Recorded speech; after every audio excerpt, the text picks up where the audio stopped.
Hello and welcome to a rather belated panel discussion of Doctor Who Series 11, Episode 3, Rosa. And today I have Brian Corrigan. Yo. Charlie. I'm back. And Jerry. James, but oh wait, no, too late. Can't do that. And Jerry actually supports James Blake, as you can hear. But, Dylan, I'll tell you something, Dylan. When I'm a politician in like 20 years and the fucking journalists are going to dig out this podcast and just cut it so it seems like I'm actually racist, that's what's going to happen. I mean, anyway. I've got all those pictures from the Facebook chat, you know. I'm going to sell Jerry them to the as a press. politician. Anyway, so Brian's got a channel which you can check out down below, and without further ado, let's get into talking about Rosa. So the first thing we're going to talk about, as usual, is the Doctor, Jodie Whittaker. What did you all think of Jodie Whittaker in this story, starting with Jerry? Yeah, really good. I think she's settled into her role really nicely. She's a lot of fun to watch. I think that with her assistants and stuff, I think she's quite fun to watch. But against the sort of villains, I still don't find it. I'm not really convinced that she's up to it so far. But you know, it's only 3 episodes in, so I think we've still got a lot of time to see that develop. You see, I hadn't thought of it that way, but I can kind of see what you're saying. Although sometimes I do think she does have some great moments against the villain, like when she's jumping across the crane in episode 1. And also I thought when she threw the briefcase back at the villain in this one, that was quite a good moment. But yeah, she's definitely at her best when she's kind of bantering on with the companions, you know. Yeah. Do you want to talk about it now, Brian? Well, I'm kind of with Jerry on this one. This was the first episode where I really felt like I as the viewer could see her as the Doctor, and actually there was a pretty nice moment in the middle of the episode. I think it's the scene where she crushes the vortex manipulator and is being a right total bitch to what's his face, Kraskow. I thought that was pretty nice. Yeah, no, I agree. What do you think, Charlie? Since you were on for episode 1, how have your thoughts developed since then? Look, she's very good with the light-hearted things. She's very good with the banter and with the little, you know, you're not Banksy, or am I? I thought that was a great delivery. That was quite funny. But when it comes to the more dramatic side, she's got the same problem as Matt Smith, where she doesn't know where to go when the Doctor's, being dark doctory. She's not quite serious. Try to take it. Which is weird because I've seen Jodie Whittaker and other stuff, and she knows how to play a character serious. So I'm struggling to understand why she's having so much trouble. Playing dramatic characters that don't have the upper hand, that aren't authoritarian figures like the Doctor, which was why I was nervous, because the only things I've ever seen her in, she's been playing kind of crying women, which sounds terrible and really sexist, but it's true. All I've ever seen her in are things where she plays those kinds of characters, and I went, is she the right fit for the Doctor, or is she the right fit for the companion? But she's doing a very good job at least half the time. She's got the same problem as Matt Smith. I feel like that she's definitely the right fit for the Doctor. I wasn't sure in episode 1, but episode 2 and episode 3 have showed me, I can get really like this Doctor. I can kind of see what you're saying with her serious side, but I always thought the serious side was quite good, but perhaps could get a bit better. And I feel like she just really hasn't had a proper villain to match up against yet. And I think when she gets that, maybe that'll improve. Although what I will say as an aside, while her jokes in the first episode were horrible, the ones in this story are hilarious. It's really, really good writing. I don't know if that's Chris Chibnall or Mallory Blackburn that's put in those jokes, but this is one of the aspects where this episode really shines, surprisingly. Yeah, the episode about racism in the 1950s, the jokes are one of the best bits. They're really, really funny. Yeah. It's going to sound so bad, but apart from the Banksy one, I can't remember a single one. There really was only the Banksy one. No. My favourite one was the one where when they were in the pub, and the waitress came over and said, "Sorry, sir, we don't serve Negroes here." And then Ryan said, "That's good, because I don't eat them." I thought that was very funny. It's great, isn't it? Yeah, that was pretty funny. We don't serve Negroes here. Yeah, Oh, yeah. Yeah, no, I really did find the jokes very funny in this one. It was really well done. It's the first time in quite a long time where I felt like a funny Doctor Who episode was really... Well, I mean, this wasn't a funny one, but I mean, like, in terms of the jokes in the Doctor Who episode were really, really funny. Because I found the humour a bit for a while. I think that's the first time anything's ever happened like that for me outside of the expanded universe. So yeah, that was nice. You might be right there, actually. I'm trying to think of like an amusing joke in a Doctor Who episode. Actually, no. Well, come on, Fuck, the I Romans. forgot about the Romans. The Romans exist. Yeah. I was gonna say. I think there's a lot of most funny of moments our- in Classic Who, and there's some funny moments in Russell T Davies's era. It's just the Moffat era. The jokes are not really my thing at all. I thought they were pretty. No, funny. but I thought the Master getting a boner itself was hilarious. Yeah. I That thought was funny, actually. That was funny, but only because it was just so horribly weird. But anyway, anyway, any final thoughts on Jodie Whittaker before we move on? She's shaping Oh, up she changed nicely. her outfit. Red shirt. This one. Yeah, she did. Shirt. Actually, I like the red shirt in this one. That's It's a I nice prefer it, contrast. actually. It makes it slightly better. Yeah, I mean, I if you think didn't know, so. I don't like this costume at all, but that makes it slightly It's better. because the shade of blue on their other shirt is the same shade of blue that they use on Tumblr. It's like a psychological Christ. thing. Yeah, I'm not but- kidding either. Yeah, it's but ridiculous. Jodie Whittaker is really shaping up nicely to be a good Doctor. I'm really looking forward to her really getting properly challenged with, like, you know. Yeah, like the fucking Daleks, but we have to wait a year for that. Well, so- no, I'm glad we don't have the Daleks this season. Me too, but I also But I think I was glad, and now we've had 3 episodes where they used the same villain twice, and then the third villain was like the most faceless character I've ever seen in the show. So I'm now really we'll upset. get onto the because- villain later. I We'll get onto mean the villain later. that's quite wrong. We did have Idiot's Lantern in series 2, so not quite. Alright, we're gonna I have would to move take on now. that person's So, grandma coming back over these fucking.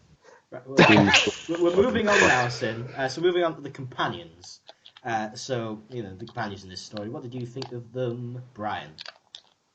Well, I still think Graham's the best. Ryan is shaping up nicely, and I'm still failing to see the point of Yaz.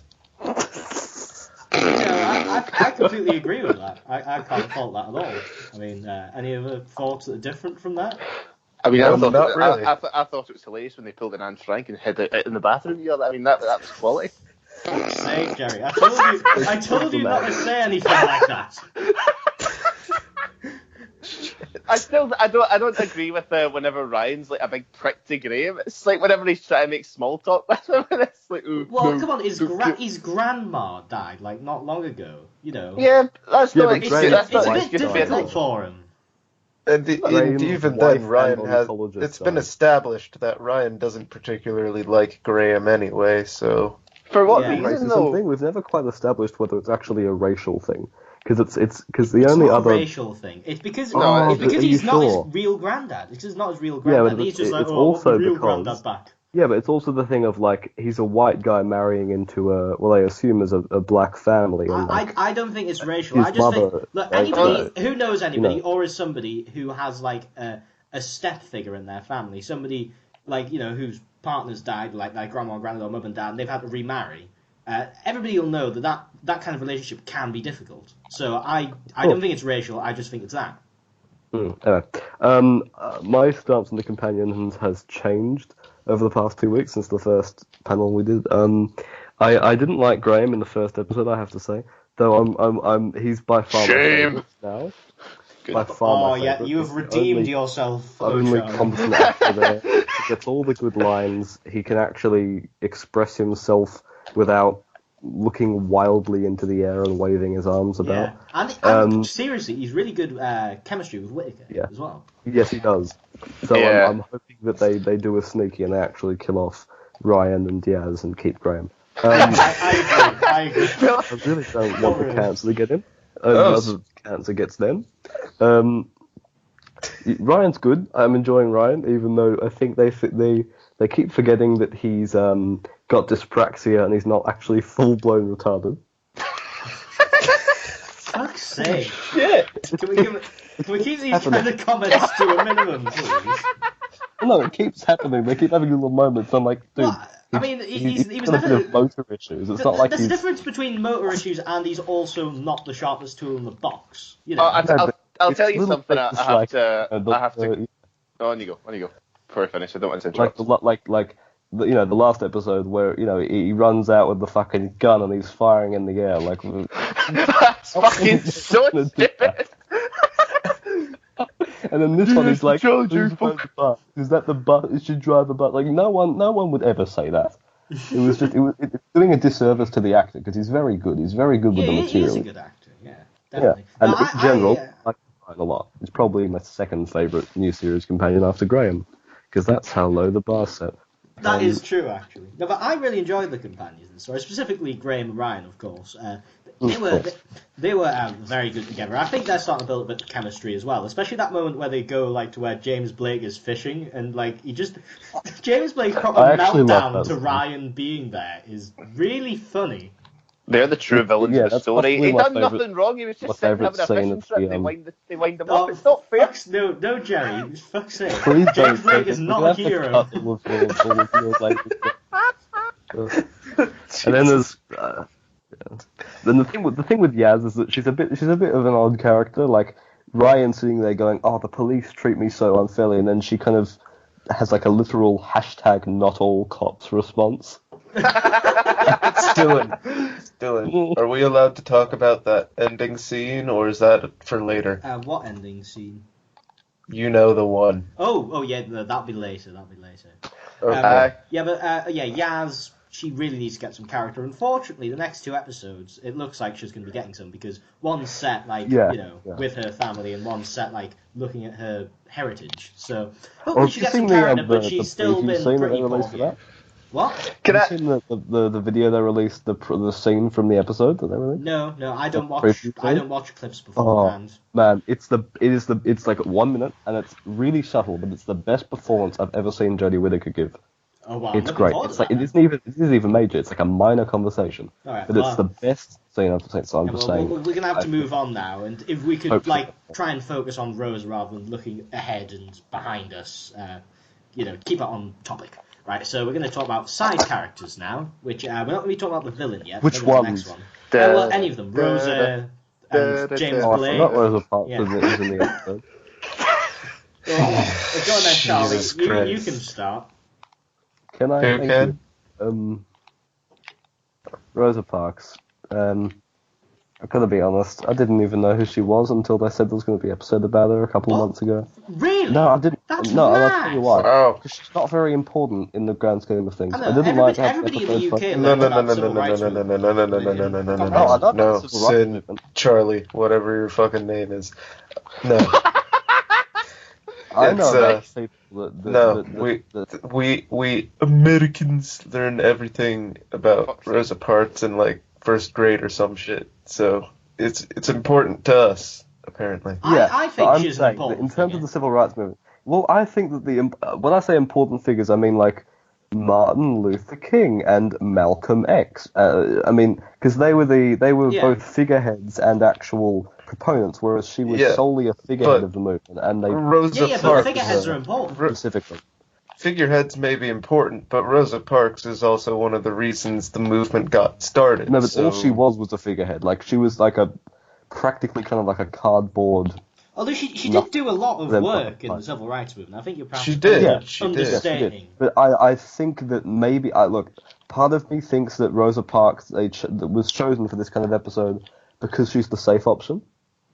Like you can't. It's really difficult to be controversial with an episode about Rosa Parks. Whereas if they go for MLK, which I think Well, would I mean, have been better, Jerry's managing. or Malcolm Jerry's X, managing. which I would have loved for them to have made a Malcolm X episode. That would have been very intriguing. that would be a tricky one to do. That would be quite good. That would be tricky, but if they pulled it off, it would be amazing. However, this was they're aiming for okay here when they choose someone like Rosa Parks. It's like doing a World War II story and then going, oh yeah, here's like Mussolini. That would be fucking hilarious. I want the Mussolini Doctor Who story.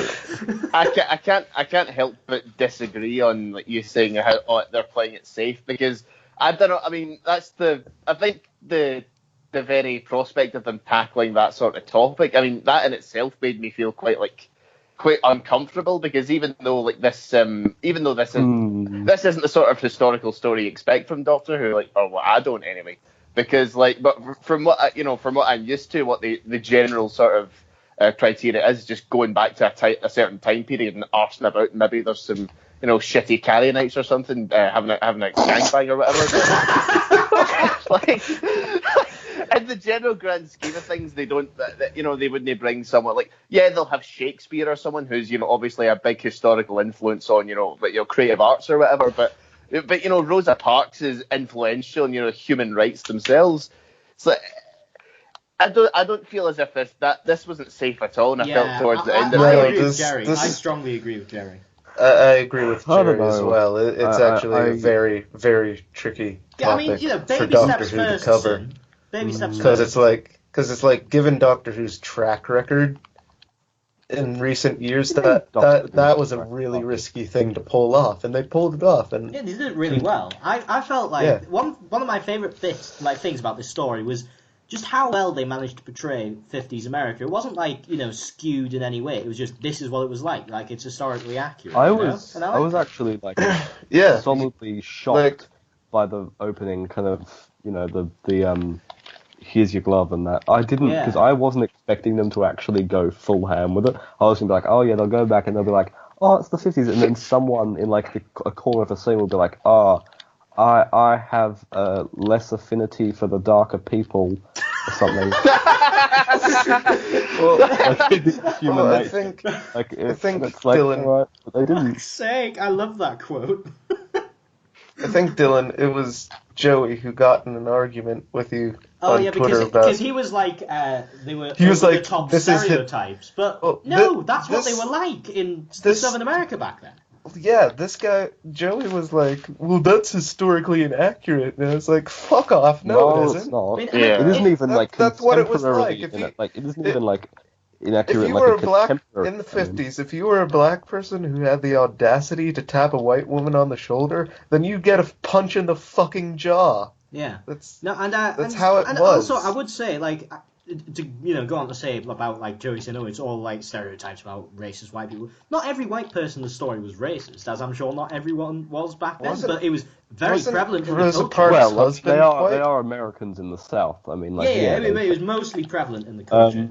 For sure. Wait, wasn't Rosa Parks' husband white, or was? Yeah. That's what the characters are talking I've not been able to find a definitive source on whether he was black or white, because every photo of him, of which there were one, says that he's white, that he looks white, but then every article says he's black, and they chose a white actor in this. Well, I assume they know what they're talking about there, because they wouldn't have done that if he was black, because then they'd be in a world of shit.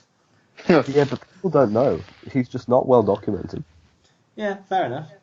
Yeah. We've talked a lot about Rosa Parks here, so what do we think of like the other kind of side characters in this? The only really major one being James Blake, I suppose. Yes! No, Jerry. Oh, wait. That's right, Jerry, you can talk about James Blake if you wish. But don't call him a hero. Give your actual opinion so we can have a disclaimer. If I'm being honest, I thought, I think, I can't remember the actor's name. I think it's Damien Mills, but at first I seen his face, I was like, no, I thought that was Captain Winters from Band of Brothers, but I didn't think they'd be like a high-profile actor like him in. So I just sort of discerned that sort of theory, and I think it was confirmed by the end of the episode. But just not in sort of, because I don't think like James Blake or any, like the Krasko. I don't think any of the side characters had a sort of big prevalence apart from Rosa Parks. Yeah, no, that's true. Something I just want to touch up upon is whenever Ryan's in the room with Dr. King and Rosa Parks on it, he's like he's kind of stunned towards being in the room with all these historical figures, whereas in like the Russell T Davies era, you'd have fucking David Tennant going Rosa Parks about 3 million times. That was a fantastic impression. That's too true, Jerry. That's a really good point. It's a very realistic depiction of how we would act seeing a historical figure. It's not overblown like Google often does. And I'm really enjoying this very down-to-earth approach. Actually, Series 11 that's a new take on how anybody would do it. Because No, that's Classic not. Who had people meeting historical figures, and they weren't like, "Oh my god, it's Blood Tide. it's my God, Napoleon." 2006. She's all shocked when she meets Wait, Falcon. no, they didn't go, oh my god, it's Napoleon. They're like, oh, look, it's Napoleon. And they didn't get Yeah. Yeah, sorry, he walked to the back of They're the just scene. like, "Oh look, it's Napoleon." Shrugs off. Well, there is one story that this reminded me of, the way that Ryan reacted to the historical figures, and it was Blood Tide, which is the Silurian audio with Colin and Evelyn, and the way that Okay, Ryan we have reacted plugs. Okay, to let's plug Big Finish. Ryan Yeah. reacted to them Yeah. reminded me of Evelyn and Charles Darwin. That's all I could think of that has a similar reaction. But yeah. Yeah, Classic Who didn't do it that much either. So this is nice. Good steps. I'm Yeah, also no, I glad like they it. had a sort of. I'm glad they had quite a realistic approach in the sort of, interacting with these historical things. I mean, given the track record from the previous series, I was expecting, you'd expect like Matt Smith to start riding a motorcycle with Rosa Parks. Yeah, I'm quite pleased they kept it quite down to earth. Yeah, no, I agree, Jerry. I agree. It was very well done. Anyway, because of time, we're going to move on to the villain now, Krasko. Who? Who? What? Who's that? Krasko, the racist guy in the leather jacket. I don't remember Oh. there being a villain in this story. Grasko, the elf thing from Attack of the Grass. Yeah, yes, I know you're talking. Yeah. Okay. You mean Brian, the knockoff Brian, meddling you talk monk? about him first. You mean the knockoff meddling monk, right? Meddling The monk isn't racist. I racist. like would have Muck. preferred the meddling monk. Oh no, because I don't want them Like all too knockoff meddling monk is actually too Oh, nice I a wish- name it's- for him. It's just the meddling monk trying to make Basic- money in Confederate propaganda in the future. I don't know. They call him the Gurning Greaser or something. I don't know. Oh my fucking god! What even is Krasko? What? I like what they tried to do, but he don't. wasn't threatening enough. No. Jodie Whittaker's doctor basically just takes him out in 5 seconds, and it's like, oh well, I guess that's that then. Just It nerf would have been better if it was She just the monk. just and the stomps scene on all was his just, like, technology, and he's like, I don't well, know. shit, what do I do now?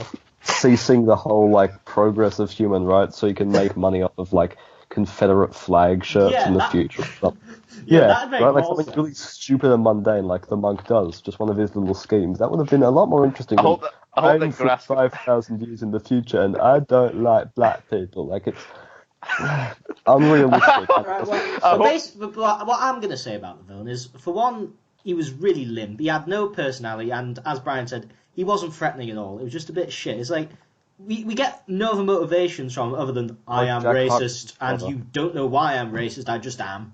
That is all I am just racist. It's like, it would have been a bit more interesting if there was, some kind of, reason why. Background towards that. Even when he's describing what crime he committed, it doesn't say it was a racially Yeah, motivated exactly. crime. He Well, He just says, I killed 2,000 people. But another Yeah. thing I'll say is that I don't think that stopping Rosa Parks from sitting down on that bus would have changed history by that much. No, because it was a planned operation. all of the historical, political, social circumstances that led to the civil rights movement were present. They were but present the for a thing is while, that and it was she going to didn't just explode at choose some to do it. point. It was going to explode at some point, and that just happened to be the catalyst. No, It was well, the straw that broke the camel's back. Here's the thing. Well, here's she my didn't question just to decide you, to decide Dylan. not it was a planned operation. If she hadn't done it that night, it would have been the night after, or the day after, or whenever she had the choice. It was a planned operation. This has happened so many times before, but they went, if we get behind Rosa Parks, who is an upstanding member of this community that's done a lot for them, we can actually propel this to something more than just a minor protest. So this was planned. Everyone knows it was planned. So the way that they depicted it, which of course you have to when it's like a celebrity historical, was very inaccurate. But I accept it as a plot device. But yeah, it was a bit stupid how they handled it. But it's a Doctor Who new series historical. You can't have everything. Yeah, no, the villain really let it down quite a lot, I felt. Well, I mean, we do have a history with, poorly drawn villains from the 51st century. I mean, if anyone remembers Jack's younger brother Here's from the the thing with second Krasko, though. I liked what they were attempting to do with them. It's actually kind of depressing to think that by the 51st century, racism like that is still going to be a fucking thing. Well, of course, because it probably discrimination probably will. Part of human nature, but it's like unfortunately. that's still really depressing and bleak and kind of sad. Yeah, but I found it to be a little bit, not unreal, but like the way that because of course there'll still be racism, but there was racism 3,000 years ago from now. But yeah, it'll be very different. It'll be very different. Yeah, it won't be how like racism I don't is like expressed. it will be like Ros Forrester, I don't like aliens kind of thing. Oh, well, it might even be interracial with humans, but it just will be a lot different than what it is now because the culture will have completely changed. Yeah, the way that we define groups will have changed. Yeah. And just to kind of bleed over into the plot a little bit, since the plot we've kind of already discussed it mostly, I don't think we'll have its own section on.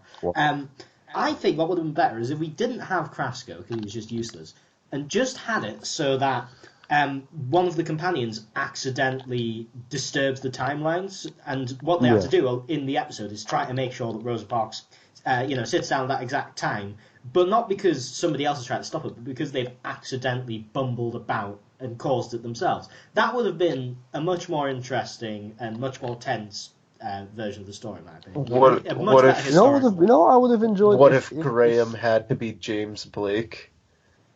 I heard people saying that before the episode aired, and that would have been great.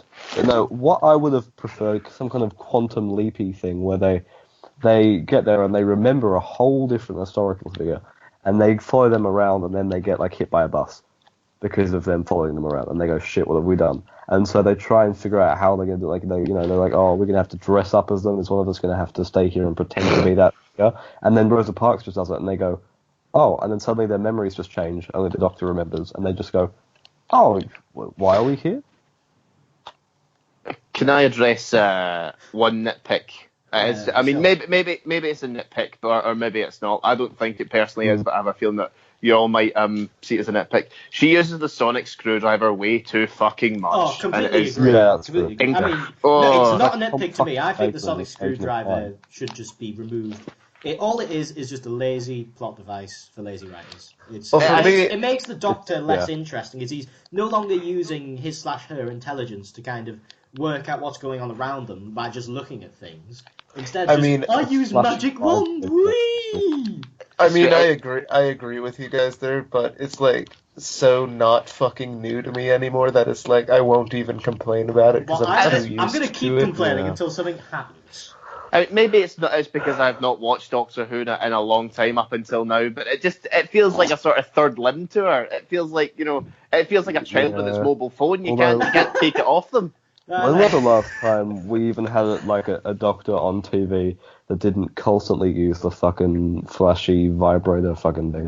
Paul McGann, exactly. But then does he have it? Does he have it up until? He does have it, but he only uses it once. No, he doesn't have it up until like Dark Eyes in the audios. Does he actually have it? Remember, he finds it. He finds it in his pocket in the movie. No, I mean like post. I mean like post film. But yeah, on TV, you're right. The last Doctor we had didn't. I think Paul McGann had it until Doom Coalition. But anyway, that's beside the point. Yeah, JNT was that was one of his best moves, was getting rid of the sonic screwdriver. For sure. Anyway, for time, we're going to have to move on quickly. And the last kind of topic we have before we just round off is the music. Because this is the part where we get on the one hand, suck off Sega Nakanola, who's still being brilliant, and on the other hand, absolutely bludgeon to death whoever thought it was a good idea to play a shitty pop song when Rosa Parks was getting arrested. Now we get to that ending scene. Everything's got to appeal to the youth. Everything's got to appeal to the youth. The youth of today has got to love it. It's like fucking. I was so disappointed. I want someone to go back and rescore that scene so it doesn't have the shitty pop music. They should have replaced it with something more subtle, something a bit more sad, and then you have a really emotional scene. And the acting from Bradley Walsh's Graham in that moment isn't fucking ruined by shitty pop music. Yeah. It was so well acted. It was so well done. Apart from the music, the music just ruined it. It completely took us out of the atmosphere because this is very much a story which is like sounding and looking quite faithful to the 1950s, and all of a sudden this shitty pop song, which doesn't fit Doctor Imagine Who, the nor the tone mismakers, of the episode is right? played, ruining the most important part of that episode. It was Yeah. really, really stupid. There should have been something quiet and somber, and kind of, Like something to that really make you lone go, oh horn wow, takes like just to 2 or really 3 help you seconds. take in the weight of this moment. But instead, no. We're just taken completely out of the atmosphere, completely out of this, what would have been a brilliant moment. And it's just ruined. And then they just rub salt into the wound by playing it at the By credits playing as over the well. fucking Fucking credits. bollocks. They better not play another pop song in Doctor Who again, because it was shit and stupid and I hate it. Well said. Yeah. Now that you've said it, they're gonna do it all the time. Imagine Yeah. the makers, but while Troy is burning, fucking Macklemore comes on or something. It had the same effect as that. Imagine, It was so imagine great. when Rome was being burned by Nero and the Romans and Darude Sandstorm plays. Yeah, it was so... This is so sad. Can we get someone to redub the Fires of Pompeii fucking ending theme with Despacito? Oh, I was just going to do Despacito, but with, like, the massacre when everybody's getting killed at the end of episode 4. Just like, Despacito! Oh, do, do, do. Hartley staying the time. They're all gone. Chesterton, Barbara, fucking Skrillex pops on. Yeah, Bangarang, absolutely. it really doesn't Belted. work, and it really doesn't suit it. It was a really stupid idea, and I can't believe they did it. I don't know why they decided. It's just it's. Apparently, it the was, reason was because Oh. this is a song associated with the Black Lives Matter movement. But I still don't think it worked. I don't care what it's related to. It didn't fit the Not to tone of the sound episode, nor the like- tone of Doctor Who in general. Well, it sounded a bit racist. I I agree. think it was, but I think they could have maybe used a gospel song or something that actually had something to do with the that civil. would have worked, because like that would have issues. fit the time period. Not And the civil tone of the episode. Yeah. now, because they have shit taste in music. And 2, it would have made more sense if we had some kind of gospel song or maybe something that fit the time period, even maybe with like a 20 or 30 year margin as opposed to a 60 year plus margin. Or maybe just couldn't like agree more. they could have trusted their composer. I don't know. Yeah, the Yeah, thing because is that, Sega that Nakanola's that's, brilliant. Why didn't that they let song- him do it? They even had something. I felt like it was already made for that scene. That there was this little lone horn playing throughout, like Yeah. certain bit, and I thought that they could have used that, but you know, that had the potential to be a timeless story, and they have dated it now with the use Yeah, of they that have. song. that's Definitely. terrible. No Of doubt course, about it. that's the problem. Without Chibnall that, was it also- would have been timeless. With every story that Chibnall ever writes, everything he ever does, it's always good for a bit, and then it's really, really fucking terrible. And that was the problem with like Torchwood series too. Like as a whole, because that he pretty much was the head writer, he was the showrunner for that. On the whole, it was good, but it will never be great because he made too many poor decisions that slightly pulled the quality down. Yeah, I get what you mean, but we'll see how Series 11 turns out. So far, it's going very well, as I've enjoyed. Yeah. the I'm first three liking episodes it quite better well. than Series 10 so far. Oh, so sure. So I on don't that know if I am. on that note, we're going to move on to like our closing thoughts. If you give it a score out of 10, that would be great. Starting with Charlie. Cool. All right. I enjoyed it. I mean, I enjoyed it more. I watched it twice. I watched it once, and then I watched it again because I wanted to see if knowing that song was coming would be less jarring than being shocked by it. It was good. I enjoy it. It was amusing. It was heartwarming. I like Graham a lot. So I'm going to give it take points off for the music. Going to give it an 8. All right, Jerry, would you like to go next? Sure. I think they handled it quite well. It could have been a lot worse. I went in expecting them to handle it horribly, and I think it's an achievement that not only wasn't bad, it was actually quite enjoyable and quite good. Yeah, of course, points off for the music, points off for the villain, points off for Yaz being absolutely useless yet again. But in general, pretty decent. I don't like giving things a score, but if you're going to require it from me, I think I'll go you don't have for... to. I guess I don't want to stand out, so I'll go with a 7. No, 6. 6 out of 10. Go with Yeah, 6. I think that's a bit harsh, but okay. Brian, would you like to go? What were we Well- expecting from Jerry? I think they handled it pretty well. It was probably one of the most enjoyable pseudo-historicals in recent times. And Yeah, I just enjoyed it as a whole, aside from that really shitty ending.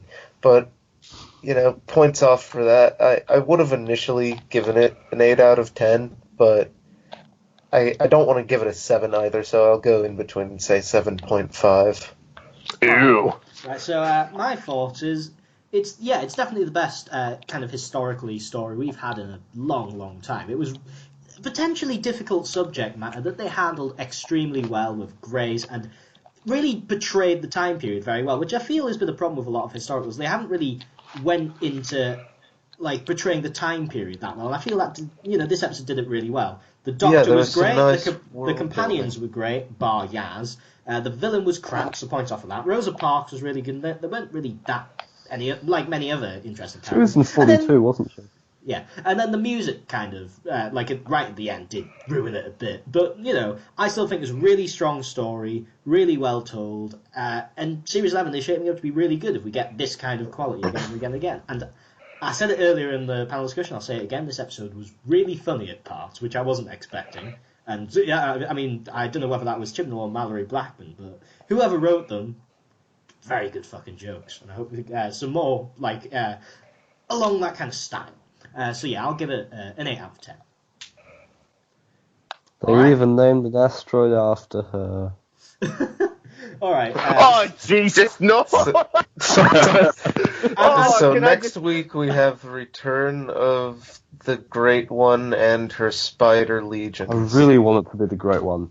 You don't understand how much I want it to be the Great One. Right, so thank you all for coming on. It's been a pleasure to have you. We had a good discussion, and I shall see you all next week for Arachnids in the UK. Goodbye. Planet of Spiders Yum. 2. Can I just say, right, whenever you made the comparison of Grasko to the Meddling Monk, all I was thinking there, and I wanted to say it, but I just don't think I ever found an opportunity. What if they had a fucking list for make sure black people don't have rights? Check.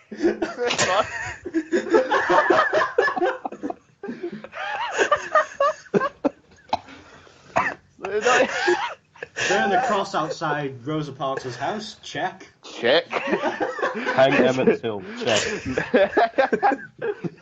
Shake Robert E. Lee's hand. Check. Slap Dr. King across the face. Check. Kiss James Blake on the mouth. Check. Put James Blake back to work. Check. Get my very own KKK uniform. Check.